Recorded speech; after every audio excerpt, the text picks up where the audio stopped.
चार दूनी 100 हो जाता है। मैंने ट्रांसलेशन नहीं किया चैतन्य चरितमृत का, सेकंड एडिटिंग किया मैंने, फर्स्ट एडिटिंग भी नहीं किया हुआ। तो ऐसा कोई बोले कि मैंने ट्रांसलेशन किया तो ठीक नहीं है। ट्रांसलेशन पहले किसी कर्मी एडिटर कर्मी से किया गया था। उसके बाद गौर नारायण महाराज हैं जो पहले गोवर्धन में रहते थे, अभी पता नहीं कहाँ पर हैं वो, तो उन्होंने फर्स्ट एडिट किया था, फिर सेकंड एडिट हमने किया था। और फिर उसमें हमने शब्दार्थ नहीं थे पहले, तो शब्दार्थ और ऐड किए थे। तो ट्रांसलेशन नहीं किया था। और 30 साल से नहीं 20 साल हो गए। और तीसरी बात यह कि मैंने कोई पुस्तक नहीं लिखी।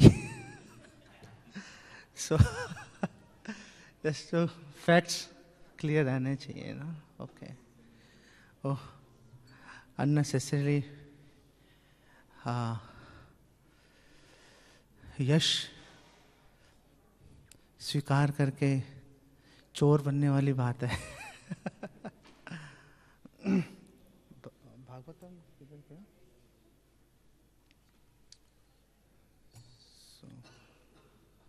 अच्छा, ओके।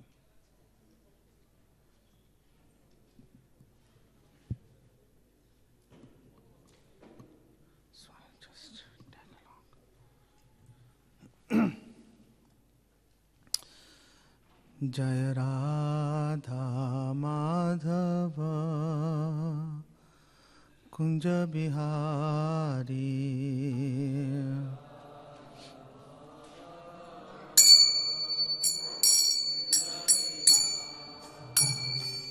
जय राधा माधव कुंज बिहारी,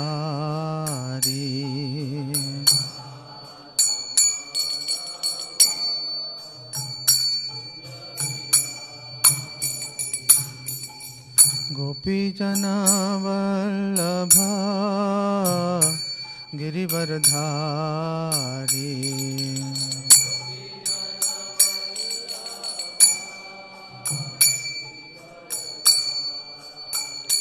जय गोपी जना वल्लभ गिरिवरधारी,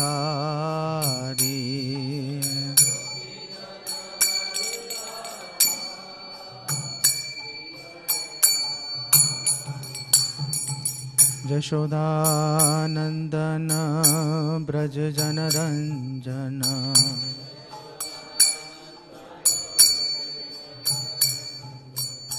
यशोदानंदन ब्रज जनरंजन,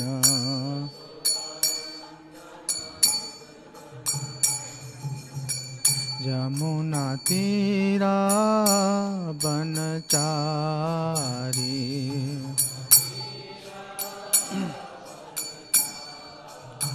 यमुना तीरा बनचारी,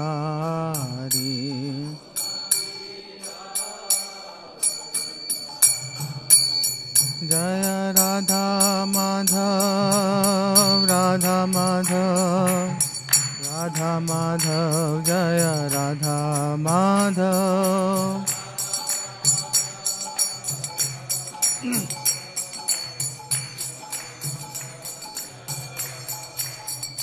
प्रभुपाद प्रभुपाद प्रभुपाद, जय प्रभुपाद।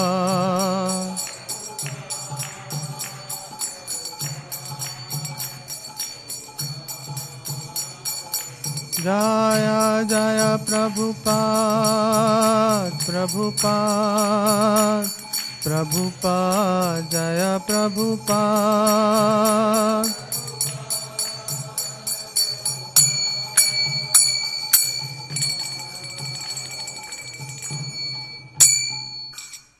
जय विष्णुपाद परमहंस परिवजकाचार्य अष्टोत्तर शत, हिज डिवाइन ग्रेस नित्य लीला प्रविष्ट श्री श्रीमद शील ऐसी भक्ति वेदांत स्वामी श्रील प्रभुपाद की, इस्कॉन बीबीटी संस्थापक आचार्य जगत गुरु श्रील प्रभुपाद की जय। विष्णुपाद परमहंस परिवजकाचार्य अष्टोत्तर शत, हिज डिवाइन ग्रेस नित्य लीला प्रविष्ट श्री श्रीमद्शील भक्ति सिद्धांत सरस्वती ठाकुर गोस्वामी शिला प्रभुपाद की, अनंत कोटि वैष्णव वृंद की, नामाचार शिला हरिदास ठाकुर की, प्रेम से कहो श्री कृष्ण चैतन्य प्रभु नित्यानंद, श्री अद्वैत गदाधर शिवासदि गौर भक्त वृंद की, श्री श्री ललिता विशाखा राधा कृष्ण गोप गोपी को श्याम कुंड राधा कुंड गिरी गोवर्धन की, मथुरा वृंदावन धाम की, मायापुर नवदीप धाम की, गंगा माई जमुना माई की,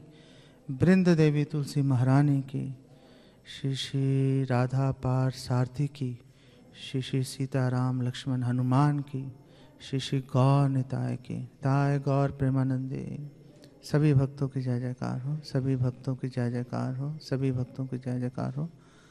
All glories to Shri Guru and Shri Gauranga. All glories to you, Shri Prabhupada. Shri Prabhupada की जय। सो शुरू करने से पहले मैं आप सब भक्तों का धन्यवाद देना चाहता हूँ, और विशेष रूप से हिज ग्रेस मोहन रूपा प्रभु जी का। मोहन रूपा प्रभु जी ने उंगली पकड़ के मुझे भक्ति में चलना सिखाया, और मैंने मोहन रूपा प्रभु जी के चरणों में कई बार अपराध भी किए, लेकिन उन्होंने कभी बुरा नहीं माना और मेरे को सहन करते रहे। मैं धन्यवाद करता हूँ प्रभु जी के लिए। ओम नमो भगवते वासुदेवाय, ओम नमो भगवते वासुदेवाय, ओम नमो भगवते वासुदेवाय। सो हम लोग श्रीमद् भागवतम 5वां स्कंध पहले अध्याय के प्रथम श्लोक पे चर्चा करेंगे। आप पीछे दोहरा सकते हैं। राजा उवाच प्रियवतः भागवत आत्म आरामः कथम मुने ग्रहे आरमा यत्मूलः कर्मबन्धः पराभवः। राजोवाच प्रियव्रतो भागव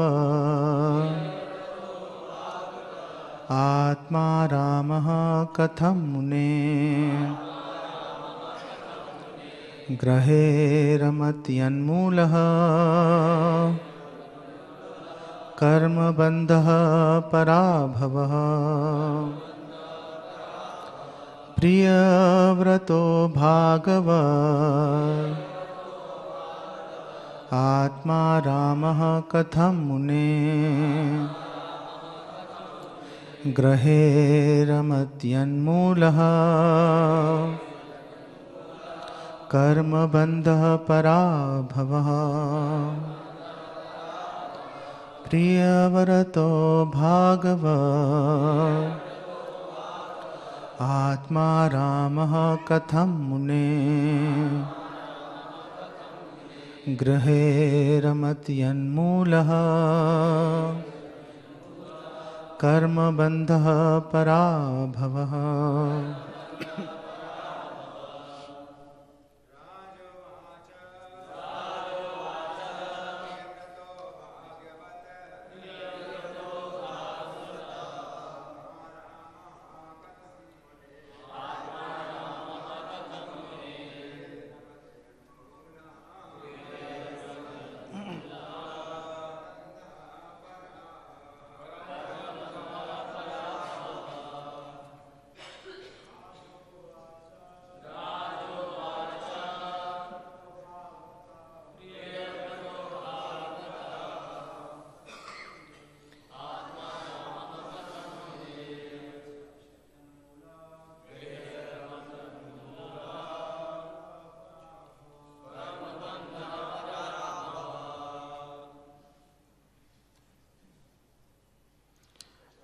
माता जी।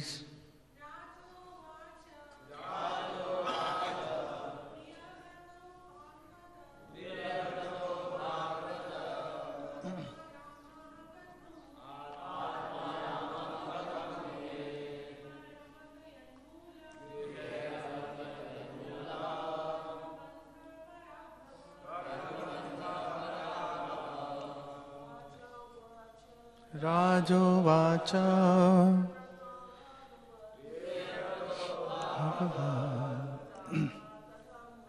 आत्मा रामः कथं मुने गृहे रमति यन्मूलः कर्मबन्धः पराभवः। राजोवाच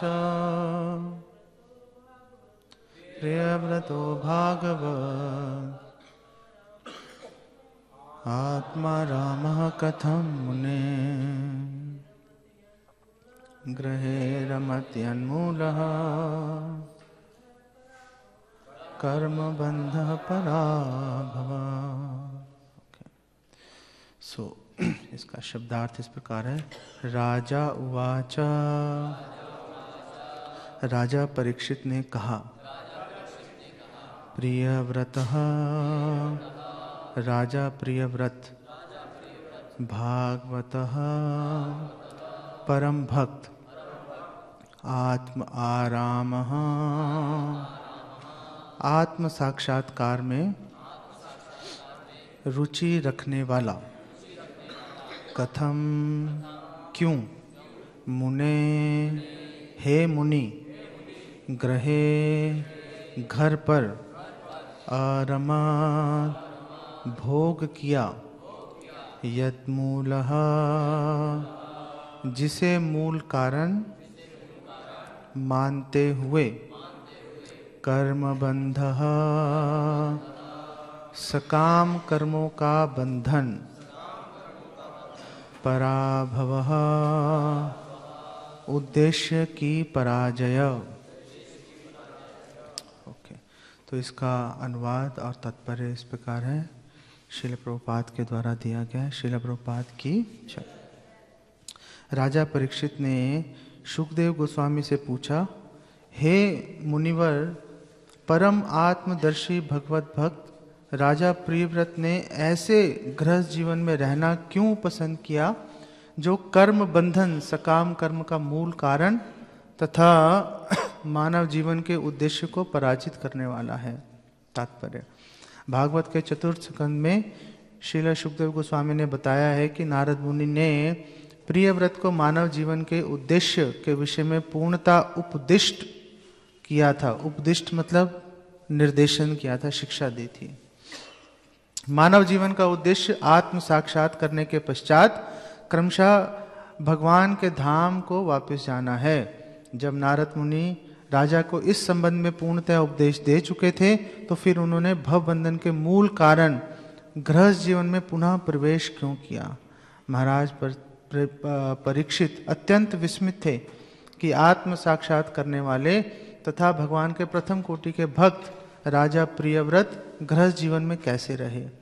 भक्त को गृहस्थ जीवन के लिए वस्तुतः कोई आकर्षण नहीं होता, किंतु आश्चर्य है कि राजा प्रियव्रत ने गृहस्थ जीवन का बहुत अधिक भोग किया। कोई यह तर्क कर सकता है कि गृहस्थ जीवन का भोग क्यों अनुचित है। इसका उत्तर है कि गृहस्थ जीवन में प्राणी सकाम कर्म के फल से बंध जाता है। गृहस्थ जीवन का सार इंद्रिय सुख है और जब तक मनुष्य इंद्रिय सुख प्राप्त करने की दिशा में मन को लगाता रहता है तब तक वह कर्म फल से बंधा रहता है। आत्म साक्षात के प्रति ऐसी अनभिज्ञता ही मानव जीवन की सबसे बड़ी पराजय है। यह मनुष्य जीवन विशेष रूप से कर्म बंधन से बाहर निकलने के लिए प्राप्त होता है, किंतु जब मनुष्य जीवन के उद्देश्य को विस्मृत करता हुआ सामान्य पशु की तरह आचरण अर्थात आहार निद्रा तथा भय तथा मैथुन करता है, तब तक वह बद्ध जीवन में फंसा रहता है। ऐसा जीवन स्वरूप विस्मृति अर्थात अपनी वास्तविक वैधानिक स्थिति को भूलना कहलाता है। इसलिए वैदिक सभ्यता में जीवन का शुभारंभ ब्रह्मचारी के रूप में होता था। ब्रह्मचारी का परम कर्तव्य होता था कि वह संयम का पालन करे और संभोग से विरत रहे। अतः यदि कोई ब्रह्मचर्य के नियमों में पूर्णतः प्रशिक्षित होता है तो फिर वह गृहस्थ जीवन में प्रवेश नहीं करता, तब वह नैष्ठिक ब्रह्मचारी कहलाता है, जिसका अर्थ है पूर्ण ब्रह्मचर्य। इस प्रकार राजा परीक्षित आश्चर्यचकित थे कि नैष्ठिक ब्रह्मचर्य के विषयों में प्रशिक्षित होकर भी महाराज प्रियव्रत ने गृहस्थ आश्रम में क्यों प्रवेश किया। इस श्लोक में भागवत आत्मा रामः शब्द अत्यंत महत्वपूर्ण है। यदि कोई भगवान के ही समान आत्मतुष्ट होता है तो उसे भागवत आत्मा रामः कहा जाता है।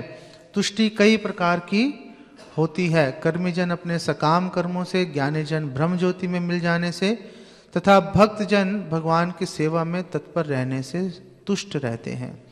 भगवान आत्मतुष्ट रहते हैं क्योंकि वे परम ऐश्वर्यवान है, और जो कोई उनकी सेवा करने से संतुष्ट होता है वह भागवत आत्म रामः कहलाता है। मनुष्यानाम सहस्त्रेषु, हजारों पुरुषों में से कोई एक पुरुष मुक्ति के लिए प्रयत्न करता है, और ऐसे हजारों ऐसे प्रयत्न करने वाले पुरुषों में किसी एक को इस संसार की चिंताओं से मुक्ति मिल पाती है तथा वह आत्मतुष्ट हो पाता है।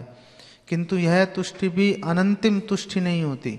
ज्ञानी तथा कर्मी सकाम होते हैं और योगी भी, किंतु भक्त निष्काम होते हैं। भगवान की सेवा में जो तुष्टि होती है उसे अकाम कहते हैं, और यही परम तुष्टि है। इसीलिए महाराज परीक्षित ने जिज्ञासा की कि जो परम पद पर रहकर पूर्ण तुष्ट रहा हो वह गृहस्थ जीवन से कैसे तुष्ट हो सकता था। इस श्लोक में आगत पराभव शब्द भी उल्लेखनीय है। जब कोई पुरुष गृहस्थ जीवन में तुष्ट रहता है तो वह अभागा होता है, क्योंकि ईश्वर के साथ अपने संबंध को भूल चुका होता है। प्रहलाद महाराज ने बताया है कि गृहस्थ जीवन के कार्यकलापों में मनुष्य किस प्रकार उलझता जाता है। आत्मपातम गृहम अंधकूपम, गृहस्थ जीवन अंधकूप के समान है। यदि कोई इस कूप में गिर जाता है तो उसकी आत्मिक मृत्यु अवश्यम भावी है। अगले श्लोक में यह बताया गया है कि गृहस्थ जीवन बिताते हुए भी महाराज प्रियव्रत किस प्रकार मुक्त परमहंस बने रहे।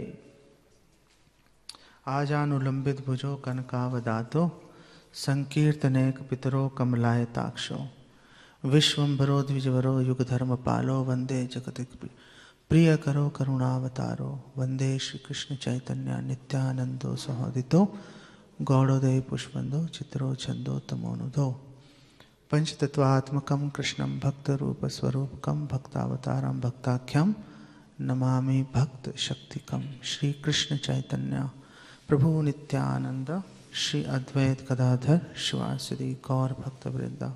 हरे कृष्ण कृष्ण कृष्ण हरे हरे, हरे राम राम राम हरे हरे। सो ये 5वां स्कंद बेसिकली शुरू हुआ है, और चौथे स्कंद में हम देख रहे हैं कि मैत्रेय जी विदुर जी को बता रहे हैं स्वयंभू मनु के बारे में और उनके परिवार के बारे में। तो उन्होंने बताया कि उनके 2 पुत्र थे, प्रियव्रत और उत्तानपाद। प्रियव्रत बड़े हैं, उत्तानपाद छोटे हैं। लेकिन मैत्रेय ऋषि ने पहले उत्तानपाद के परिवार का वर्णन किया, और फिर उन्होंने आगे बात शुरू की प्रियव्रत के बारे में। तो चौथे स्कंद के 31वें अध्याय के 27वें श्लोक में मैत्रेय जी ने एक बात बोली थी।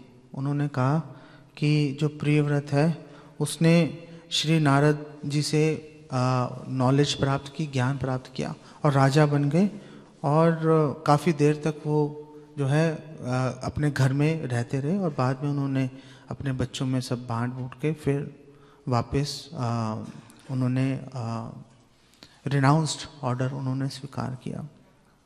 तो ये जो पॉइंट है, ये जो श्लोक बोला मैत्रेय ऋषि ने, तो इसको जो महाराज परीक्षित समझ नहीं पाए। बिल्कुल हैरान हो गए। और महाराज परीक्षित क्यों हैरान हो गए? क्योंकि उन्होंने दोनों तरफ का सीन देखा हुआ है। वो टेबल के इस तरफ भी बैठे हैं और टेबल के उस तरफ भी बैठे हुए थे वो, हाँ, both sides of the table.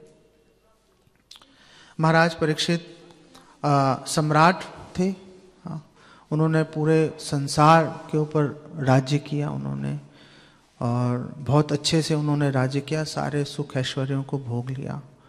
और फिर एक गलती की वजह से, संयोग की वजह से उनको श्राप मिल गया। श्राप मिलने के कारण उन्होंने तुरंत इसको अपना भाग्य समझ के तुरंत ही राजपाट का त्याग किया और साधुओं की, वैष्णवों की शरण उन्होंने स्वीकार की।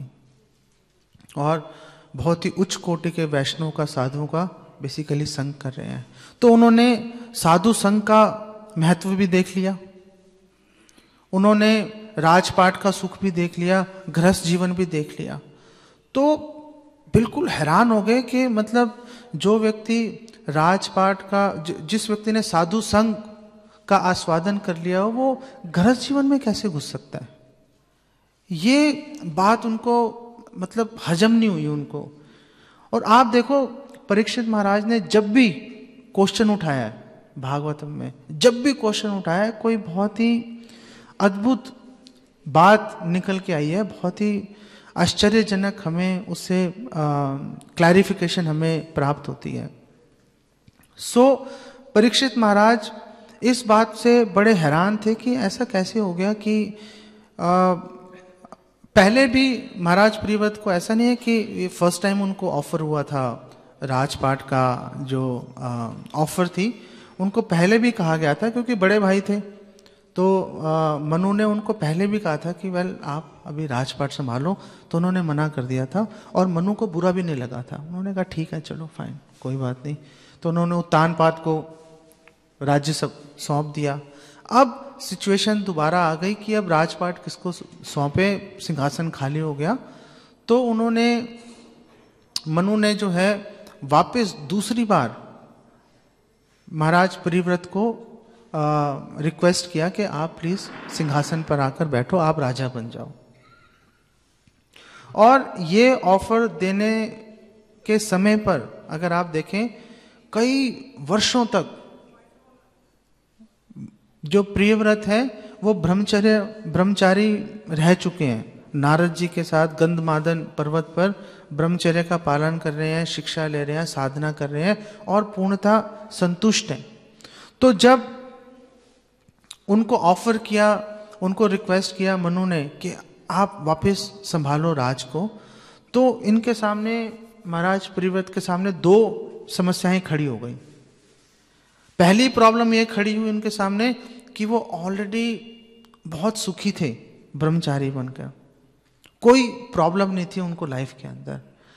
और उनको ये, वो सोच रहे थे कि अभी मैं उच्च कोटि से निम्न कोटि में चला जाऊंगा, मैं अच्छा भला ब्रह्मचर्य का पालन करके भगवान की भक्ति कर रहा हूं, अभी मैं गृहस्थ बन के अंधे कुएं में क्यों प्रवेश कर जाऊं मैं। ये एक प्रॉब्लम थी उनको। और दूसरी प्रॉब्लम ये थी कि दो महाजन उनके सामने थे, एक मनु और एक नारद। मनु कह रहे थे गृहस्थ बन जाओ, नारद जी कह रहे थे ब्रह्मचारी बने रहो। नहीं तो किसकी बात मानो? इनकी बात मानता हूं उनका उल्लंघन होता है, उनकी बात मानता हूं इनका उल्लंघन होता है। तो जब मनु ने बोला कि आप राज्य संभालो, तो वो काइंड ऑफ चुप कर गए। वो समझ नहीं पाए क्या आंसर दें, क्या क्या करूं, बहुत मतलब असमंजस में फंस गए थे बेसिकली। मनु भी उनकी मनोस्थिति देखकर समझ गए कि ये राज्य संभालना नहीं चाहता, तो वो भी काफी परेशान हो गए कि मतलब अगर ये राज्य नहीं करेंगे तो बड़ी बेसिकली प्रॉब्लम हो जाएगी। तो काफी विषम परिस्थिति एक वहां पर आकर खड़ी हो गई। वहां पर नारद जी भी सोच रहे हैं मेरा एक शिष्य ना छिन जाए, मनु सोच रहे हैं कि राज कैसे चलेगा, और प्रियव्रत सोच रहे हैं कहां फंस गया। तीनों जन गंधमादन पर्वत पर इकट्ठे थे और तीनों ही एक्चुअली में अलग अलग मनोस्थिति से उस समय निकल रहे थे। सो इस बात को समझने के लिए कि जो असमंजस की स्थिति है, इसको समझने के लिए हमें एक बहुत महत्वपूर्ण सिद्धांत को समझना पड़ेगा। प्रभु प्लीज, हमें एक बहुत महत्वपूर्ण सिद्धांत को हमें समझना पड़ेगा। वो सिद्धांत क्या है कि कई बार हम साधन को साध्य मान लेते हैं और साध्य को साधन मान लेते हैं। मतलब क्या है कि हम गृहस्थ जीवन, ब्रह्मचर्य, वानप्रस्थ, संन्यास, इसको कई बार हम लोग साध्य मान लेते हैं कि यही सब कुछ है। फॉर एग्जाम्पल जो कर्मी हैं, भोगी, जिनको हम प्यार से भोगी बोलते हैं, जो कर्मी लोग हैं उनके लिए गृहस्थ जीवन सर्वश्रेष्ठ है। वो बोलते हैं गृहस्थ जीवन बेस्ट है, सर्वोत्तम है। जो ये ब्रह्मचारी, वानप्रस्थी, सन्यासी हैं, ये तो बेसिकली निठल्ले, निकम्मे, भगोड़े हैं। हाँ, बोलते हैं नहीं बोलते? हाँ। सो ये मतलब इतनी दुनिया के अंदर काम पड़ा हुआ है, इतनी सारी जिम्मेदारियां हैं, ये छोड़ छाड़ के भाग गए। तो एक बार मैं एक लेक्चर सुन रहा था भक्ति तीर्थ महाराज का कई साल पहले। तो उन्होंने कहा कि लोग बोल रहे हैं भगोड़े हैं, तो उन्होंने कहा हाँ हम भगोड़े हैं। क्या भाई, घर में आग लगी हुई है भैया, भागेंगे नहीं तो क्या करेंगे, अंदर थोड़ा ना पड़े रहेंगे। क्या भैया, जो इंटेलिजेंट है भागेगा, फिर पहले भागेगा बाहर, फिर बाहर से पानी डालेगा। अगर अंदर पड़ा रहेगा तो जल के राख हो जाएगा वो भी। तो अगर कोई बोले भगोड़े हैं, तो हाँ भाई हम भगोड़े हैं, कर लो क्या करोगे। तुम भगोड़े नहीं हो, तुम पड़े रहो, जल के राख हो जाना। सो जो कर्मी है वो बोलते हैं गृहस्थ टॉप मोस्ट है। सेकेंड कैटेगरी क्या आती है? ज्ञानियों की। ज्ञानी क्या बोलते हैं कि सन्यास टॉप मोस्ट है। जो गृहस्थ है ये तो भोगी, शिष्णोदर परायण, मतलब स्त्री के पीछे, स्त्री के कुत्ते बनकर रह रहे हैं। और ऐसा कुछ गलत भी नहीं है। मुकुंद, जो मुचकुंद है, वो बोल रहे हैं कि कोई बड़े से बड़ा सम्राट क्यों ना हो, जब अपनी पत्नी के कमरे में घुसता है तो पालतू कुत्ते की तरह घुसता है। वो बाहर तो ऐसे चलता है ना, मैं राजा हूं। जब अंदर घुसता है तो बोलता है सब ठीक ठाक है ना कुछ गलती तो नहीं हो गई सो मुचकुंद को जब भगवान ने कहा राजा बना देता, उन्होंने बोला भैया एक बार बन लिया बहुत हो गया, दोबारा नहीं बनना चाहता, मैं पालतू कुत्ता दोबारा नहीं बनना चाहता, बड़ी मुश्किल से बच गया हूं। सो जो ज्ञानी है, ज्ञानी सोचते हैं कि सन्यास, त्याग, वैराग्य ये सर्वोच्च है। गृहस्थ लॉस्ट कॉज है, गृहस्थ का कुछ नहीं हो सकता। वो पुनरपि जननम, पुनरपि मननम, पुनरपि जननी जठरे शरणम, ये उनका भाग्य है। वो कभी भी इस चक्रव्यूह से बाहर नहीं निकल पाएंगे। हम ठीक है। और कई जो ज्ञानी, जो मायावादी हैं, वो तो यहां तक कहते हैं कि अगर आपने सन्यास ले लिया तो नारायण बन गए।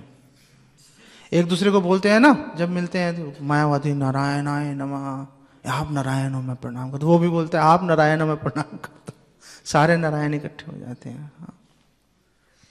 तो एक बोल रहा है कि गृहस्थ आश्रम टॉप मोस्ट है, एक बोल रहा है कि वैराग्य, सन्यास आश्रम टॉप मोस्ट है।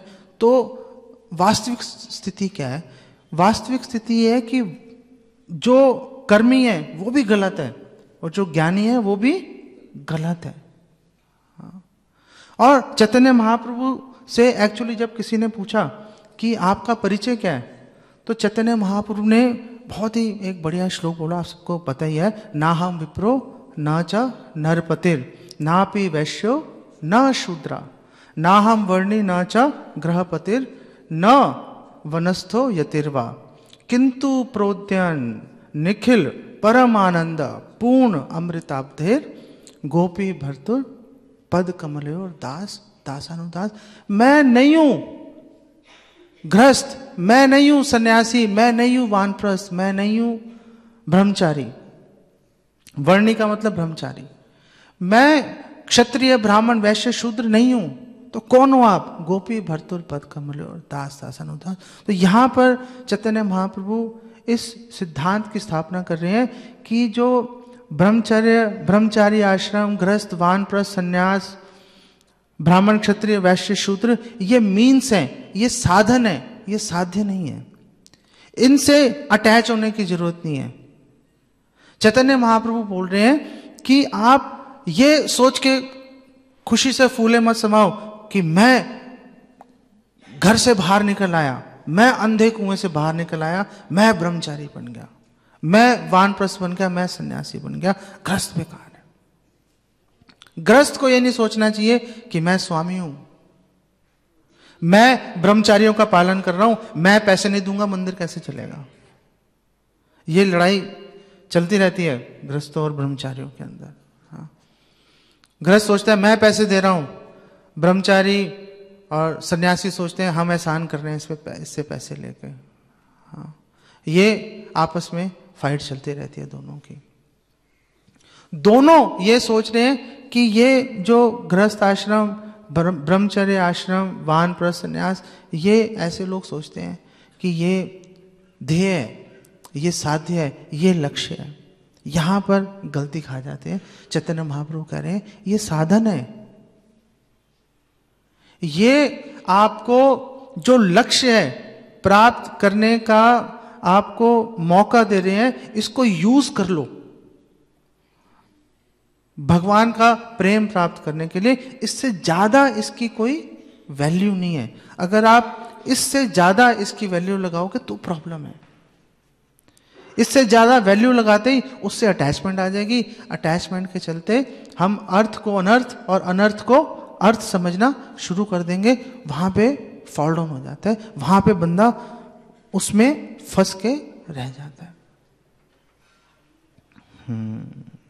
तो श्रील प्रभुपाद एक्सप्लेन कर रहे हैं कि ये जो कर्मी जो है और जो ज्ञानी है, इनका सामंजस्य होता है भक्ति योग के अंदर। भक्ति योग एक ऐसी विधि है कि भक्ति योग में आप हर चीज भगवान की सेवा में नियोजित कर देते हो। भक्ति योग का मतलब है कि आपके पास सारी सुविधाएं हैं, लेकिन आप उन सुविधाओं का प्रयोग अपने लिए नहीं कर रहे।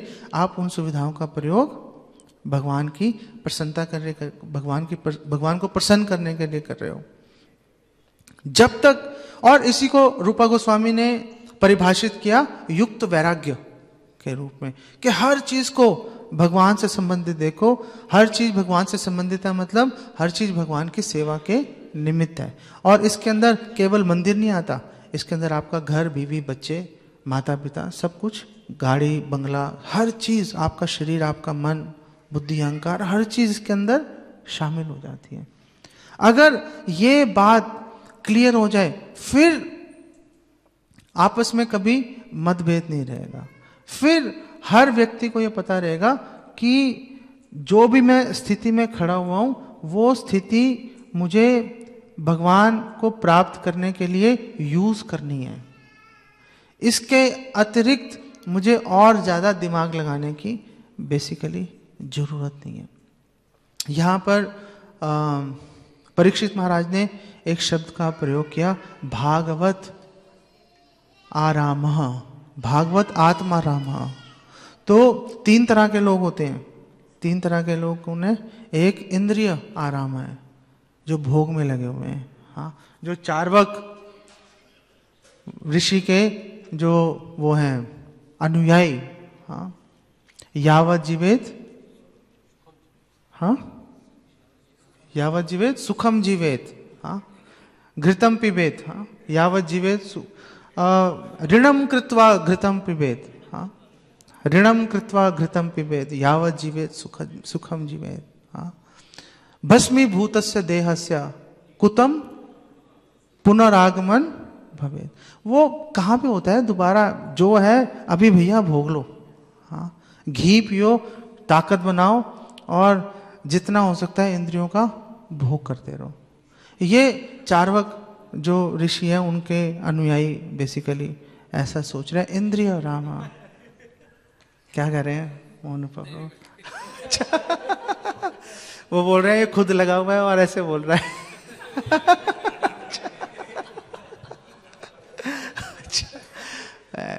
मैं सोच रहा हूँ मेकअप तो अच्छा किया है, फिर कैसे पकड़ लिया इन्होंने। इंद्रिय रामा और दूसरे हैं आत्मा रामा, कि जो आत्मा में रमन कर रहे हैं, हाँ, जिनको पता चल गया हम ब्रह्मास्मि, हाँ, मैं ही ब्रह्म हूँ, हाँ, जो इन भौतिक भोगों से जिनका अब कुछ लेना देना नहीं रहा, हाँ। और तीसरे हैं जो यहाँ पर जिक्र कर रहे हैं परीक्षित महाराज कि भागवत आत्मा रामा, कि जो आत्मा राम थे लेकिन अब वो भगवान की भक्ति में जुड़ गए, तो वो भागवत आत्मा रामा बन गए। भागवतम के पहले स्कंद के 7वें अध्याय के 10वें श्लोक में आत्माराम की बात हो रही है। हाँ, आत्माराम चमनो, क्या है, निर्ग्रंथ अपि उरुक्रमे कुर्वन्ति अहेतु किम भक्तिम इथम भूत गुणोहरि, कि जो आत्माराम है वो भी भगवान के गुणों से आकर्षित हो जाते हैं, और भगवान के गुणों से आकर्षित होकर क्या बन जाते हैं, यहाँ पर परीक्षित महाराज बोल रहे हैं वो भागवत आत्मारामा बन जाते हैं। तो उन्होंने कहा कि जो भागवत आत्मारामा व्यक्ति है वो कैसे इसमें आकर जुड़ गया। हमने बात की कि आश्रम या वर्ण महत्वपूर्ण नहीं है, महत्वपूर्ण है कि आप उसको कैसे यूज कर रहे हो। और इसका उदाहरण हमें मिलता है कि इसका उदाहरण हमें महाराज अम्बरीश और दुर्वासा ऋषि के प्रसंग से मिलता है। संन्यास आश्रम, सबको पता है कि संन्यास आश्रम बड़ा है, गृहस्थ आश्रम लोअर है संन्यास आश्रम से, लेकिन भक्ति इसको उल्टा कर सकती है। भक्ति के माध्यम से उल्टा हो सकता है। दुर्वासा मुनि नीचे लग गए थे, महाराज अम्बरीश का कुछ भी बिगाड़ नहीं पाए, पूरे घोड़े खोल लिए उन्होंने। महाराज अम्बरीश का उदाहरण ऐसा है जिसमें यह सिद्ध कर दिया कि संन्यास आश्रम या गृहस्थ आश्रम इंपॉर्टेंट नहीं है, इंपॉर्टेंट यह है कि आप कितने अच्छे से भक्ति कर रहे हो, यह महत्वपूर्ण है। चैतन्य महाप्रभु जहां पर रघुनाथ दास गोस्वामी के वैराग्य से खुश थे, जब रघुनाथ दास गोस्वामी छोड़ के आ गए, अपने घर को भाग कर आ गए थे, तो चैतन्य महाप्रभु बहुत खुश हुए।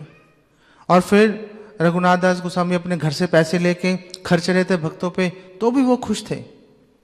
और जब उन्होंने घर से पैसे लेने बंद कर दिए तो चैतन्य महाप्रभु और ज्यादा खुश हो गए, मधुकरी करनी शुरू कर दी, और ज्यादा खुश हो गए। जब मधुकरी करनी भी बंद कर दी तो चैतन्य महाप्रभु और ज्यादा खुश हो गए।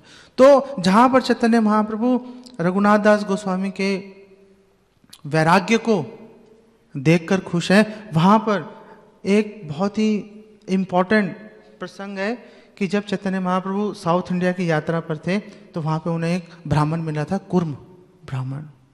तो कुर्म ब्राह्मण ने चैतन्य महाप्रभु से बहुत आसक्त हो गया था। तो कुर्म ब्राह्मण ने चैतन्य महाप्रभु को बोला, कृपा कर प्रभु, कृपा कर प्रभु, यान तोमा संगे सही तेना पारे दुख विषय तरंगे। ये विषय तरंग का दुख अब झेला नहीं जा रहा, मुझ पर प्लीज कृपा करो, मुझे अपने साथ ले चलो, अंधकूप में अब मैं रहना नहीं चाहता, आप प्लीज मुझे अपने साथ में ले चलो। लेकिन चैतन्य महाप्रभु ने उनको क्या बोला, प्रभु कहे अच्छे बात कभू ना कहीबा, ग्रहे रही कृष्ण नाम निरंतर लईबा। कहे ऐसी बात मत करो, यहीं पे रहो घर में, और हमेशा कृष्ण नाम लो, हमेशा हरि नाम लो, हमेशा हरे कृष्ण महामंत्र का जप करो। और उसके बाद चैतन्य महाप्रभु ने उन्हें एक बहुत ही महत्वपूर्ण श्लोक बोला, जो हम लगभग रोज उच्चारण करते हैं, जा रहे देखो तारे कहो, कृष्ण उपदेश हमार आज्ञा है, गुरु हैया तारे देश। चैतन्य महाप्रभु श्रीवास ठाकुर को देख लो, श्रीवास ठाकुर को तो चैतन्य महाप्रभु कह रहे हैं कि तुम्हारी बात छोड़ दो भैया, कि तुम्हारा क्या होगा, तुम्हारी बात छोड़ दो, तुम्हारे घर वालों की बात भी छोड़ दो कि तुम्हारे घर वालों का क्या होगा। हाँ? जैसे ध्रुव महाराज ने पूछा था कि मेरी मम्मी को भी ले जाना, मेरी मम्मी कहाँ पर है, जब जा रहे थे, नहीं, प्रहलाद महाराज ने बोला था कि हे भगवान आप प्लीज़ मेरे पिता का कल्याण करो, आपने मार दिया उनको, लेकिन आप प्लीज़ देख लेना उनको अच्छी गति मिल जाए। हाँ। चैतन्य महाप्रभु श्रीवास ठाकुर को बोल रहे हैं, भैया तुम घर वालों की बात ही छोड़ दो, कोई बात करने की जरूरत नहीं है।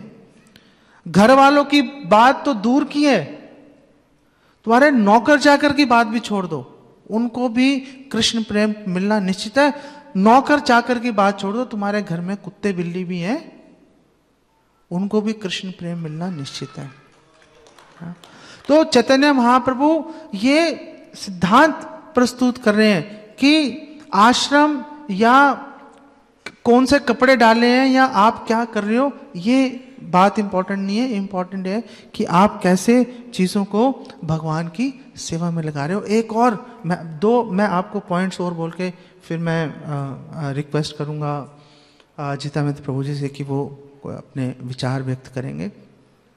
कि एक बात बहुत महत्वपूर्ण है कि यहाँ पर श्रील प्रभुपाद एक कोट कर रहे हैं श्लोक, यहाँ पर श्रील प्रभुपाद कोट कर रहे हैं, आत्मपातम ग्रहम अंधकूपम, प्रहलाद महाराज को कोट कर रहे हैं। और ये प्रहलाद महाराज ने बचपन में श्लोक बोला था, लेकिन आप देखो बड़े होकर उन्होंने विवाह कर लिया, गृहस्थ आश्रम में प्रवेश कर गए। तो जो व्यक्ति ये सोच रहा है कि घर अंधा कुआं है, तो कैसे ऐसा व्यक्ति जो सबको ये बोल रहा है कि घर अंधा कुआं है, वो कैसे गृहस्थ आश्रम में प्रवेश कर गया, उसने कैसे शादी कर ली, वो कैसे बच्चे पैदा कर रहा है, ये क्या चल रहा है? क्या प्रहलाद महाराज का क्या दिमाग खराब हो गया था? ये क्या चल रहा है? तो एक्चुअली में उनका दिमाग खराब नहीं हुआ, ना ही प्रियव्रत महाराज का दिमाग खराब हुआ। ये बात हो रही है अंधकूपम ग्रह मेधि के लिए।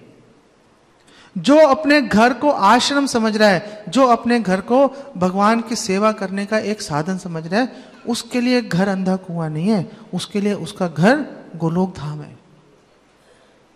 वो अपने घर में रहकर गोलोक धाम के दर्शन कर सकता है, क्योंकि उसने अपने घर को भगवान की सेवा में नियोजित कर दिया।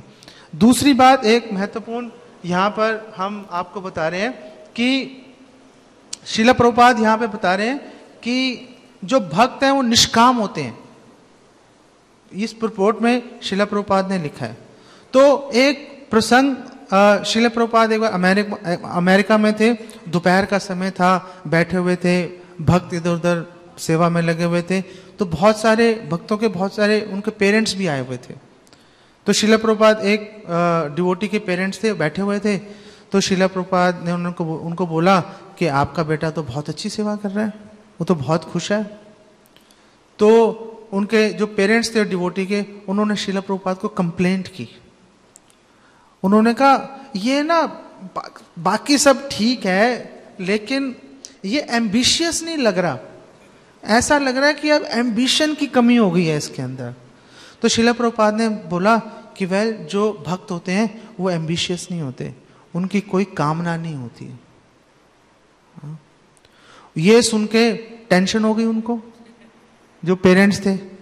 उन्होंने कहा ये क्या बोल रहे हैं? तो साथ में कीर्तनानंद महाराज खड़े थे। उन्होंने कहा कि मैं ज्यादा इंटेलिजेंट हूं। उन्होंने बोला नहीं नहीं, आप समझे नहीं बात को। प्रभुपाद जो बोल रहे हैं, प्रभुपाद कह रहे हैं कि जो भक्त होता है उसकी कोई भौतिक कामना नहीं होती। श्रील प्रभुपाद ने बोला नो, मैं ये बोल रहा हूं कि भक्त की कोई कामना नहीं होती, ना भौतिक ना आध्यात्मिक। भक्त निष्काम होता है। भक्त की सिर्फ एक ही भक्त की इच्छा होती है कि भगवान की सेवा कैसे करनी है। बाकी भक्त ये नहीं सोचता कि इससे मुझे भौतिक लाभ मिलेगा या तो आध्यात्मिक लाभ मिलेगा। भक्त दोनों से अटैच नहीं होता। इसीलिए चैतन्य चरितामृत में श्लोक कहा गया है, कृष्ण भक्त निष्काम अतएव शांत, भुक्ति मुक्ति सिद्धि कामी सकली अशांत। तो ये इंपॉर्टेंट है। यहाँ पर जो बात चल रही है, ये जो पॉइंट उन्होंने रेज किया कि कैसे वो गृहस्थ आश्रम में प्रवेश कर गए, तो हमें समझना चाहिए कि कोई भी आश्रम हो, कोई भी वर्ण हो, सब भगवान की सेवा में नियोजित करेंगे तो परम कल्याणकारी बन जाएगा। ओके, अब मैं रिक्वेस्ट करता हूँ जीतामित प्रभु जी से कि वो कुछ इसके बारे में विचार व्यक्त करें। आप बताइए। शुरू में जो है, ओके, सो मे बी आप पढ़ेंगे।